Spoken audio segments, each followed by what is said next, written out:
सावित्रीबाई फुले, क्योंकि इनके बारे में आप जब जानोगे तो महसूस होगा कि बालिकाओं को स्कूल तक पहुंचाने के लिए आज से लगभग 150 वर्ष पहले अंदाजा कितना संघर्ष इन्होंने किया।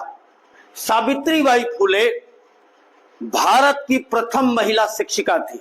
आज तो हर स्कूल में महिला शिक्षिका मिल रही है ना।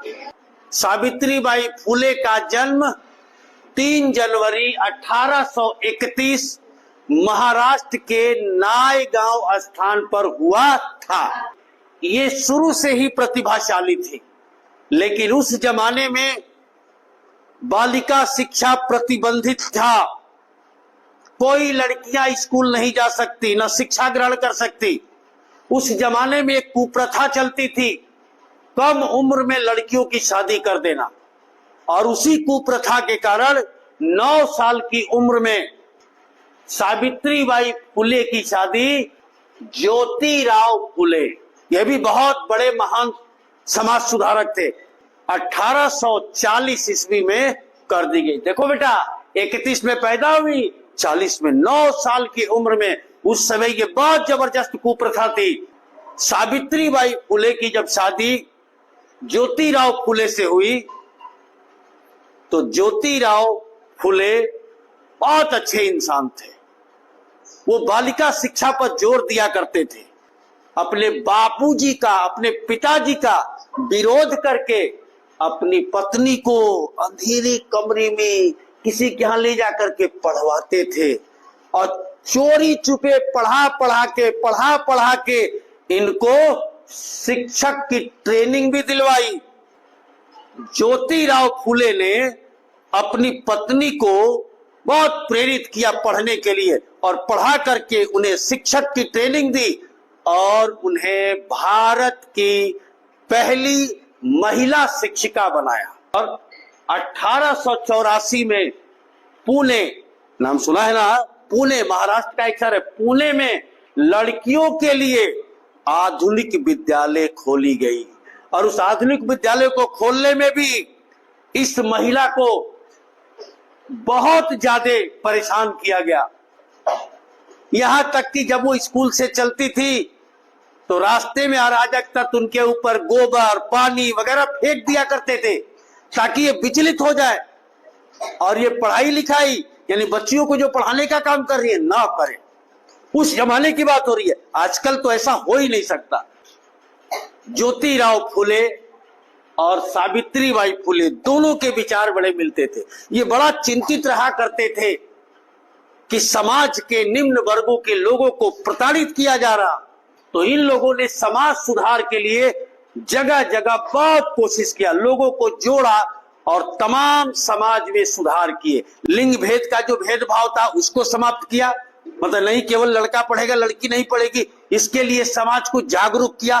धीरे धीरे लोग जागरूक होने लगे और समझने लगे कि नहीं, बहुत जरूरी है। यानी भारतीय नारी आंदोलन की प्रकाश स्तंभ ये बन गई। अब देखिए, कई ऐसे समाज में कुरीतियां थी, सारी कुरीतियों पर पति पत्नी मिलकर के लोगों को जागरूक किया करते थे, प्रयास किया करते थे। बहुत बाधाएं भी आती थी, लेकिन बाधाओं से कभी इन्होंने हार नहीं माना और समाज में तमाम सुधार किए। ऐसे करते करते आगे चल करके इन्होंने एक सत्य शोधक समाज की स्थापना की। चूंकि जिनसे शादी हुई ज्योतिराव फुले, उसके वजह से इन्होंने फुले लगाया। पति जब लगाते थे तो इन्होंने लगा लिया, लेकिन आखिर पति क्यों लगाते थे भाई?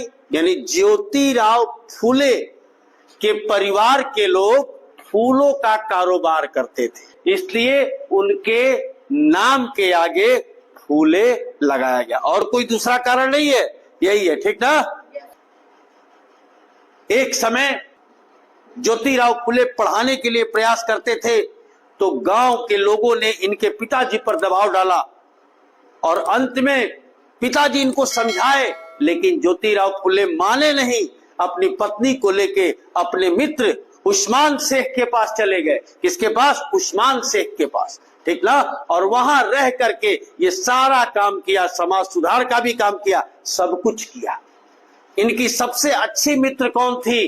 तो इनकी सबसे अच्छी मित्र थी फातिमा बेगम, सहयोगी मित्र। ये भी शिक्षिका बन गई, साथ साथ हमेशा अपना हाथ बटाती थी किसी भी काम में।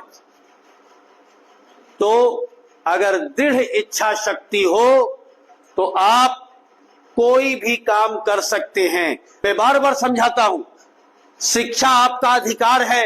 शिक्षा ग्रहण करोगे तभी मस्तिष्क काम करेगा ठीक से और समाज में आगे बढ़ोगे। यानी सावित्रीबाई फुले का योगदान हमें या हमारा समाज कभी भी नहीं भूल सकता। अब इनकी मृत्यु कब हुई ये हम आपको बताते हैं। तो एक उस समय प्लेग की बीमारी आई थी। प्लेग एक बीमारी है और प्लेग की बीमारी में रोगियों की सेवा कर रही थी। रोगियों की सेवा करते करते ये खुद रोगी हो गई और इनका निधन हो गया। कब? 10 मार्च 1897 प्लेग रोगियों की सेवा करते करते इनकी निधन हो गई। तो ये रहा सावित्रीबाई फुले के बारे में संक्षिप्त जानकारी। आप यदि स्कूल आए हो तो कहीं ना कहीं इनका बहुत बड़ा योगदान है। क्लियर है? बहुत बहुत धन्यवाद।